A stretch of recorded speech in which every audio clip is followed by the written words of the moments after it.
আসসালামু আলাইকুম প্রিয় দর্শক বৃন্দ। দর্শক, আজকে আপনাদের মাঝে শেয়ার করব আমাদের গাজনার বিলের পাশে এই যে বট গাছটা দেখতেছেন। তো এটা হচ্ছে আমাদের দুর্গাপুর গ্রামেই, কিন্তু এই লোকেশনটা আপনারা অনেকেই জানেন না। ঠিক আছে, এত সুন্দর একটা বিউটিফুল একটা স্থান, সেটা আর কোথাও নয়। এই জায়গাটার নাম হচ্ছে কাশেম চত্বর বলা হয়। তো এইখানে যদি আপনারা আসেন, একটা মনোরম পরিবেশের আলাদা একটা সৌন্দর্য আপনারা উপভোগ করতে পারবেন।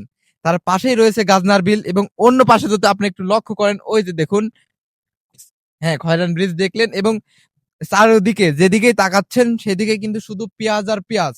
আমাদের বাংলাদেশ কিন্তু কৃষি প্রধান দেশ, তার পাশেই রয়েছে পাবনা জেলা। পাবনা জেলাতে এমন কোনো জিনিস নাই আপনি পাবেন না। ঠিক আছে, এখানে যদি আপনি লক্ষ্য করেন, আপনারা অনেকেই ঘুরতে আসছেন এখানে। ঘুরতে এসে যদি মনে করেন যে এখানে একটু বসবো, বসলেন, কত সুন্দর একটা ফিল। ঠিক আছে, আপনি যদি কয়েকটা ফটোশুট করতে চান, এখন তো হচ্ছে বসন্তকাল, পাতা ধরে ঝরে যাচ্ছে, পাতাগুলা ঝরে যাচ্ছে। আর যখন পাতা গজাবে, নতুন পাতা গজাবে, ইরি আল্লাহ, সত্যি মাথা নষ্ট করা দর্শক, পিক আসবে এই সোজা। ঠিক আছে, সুন্দর একটা স্থান, মানে আপনারা অবশ্যই এখানে আসবেন। এবং আরেকটা টুইস্ট আপনাদের দেই, সেটা হচ্ছে ওই পাশে যদি একটু লক্ষ্য করেন, ওই যে একটা ব্রিজ, ওই ব্রিজটা হয়েছে নতুন।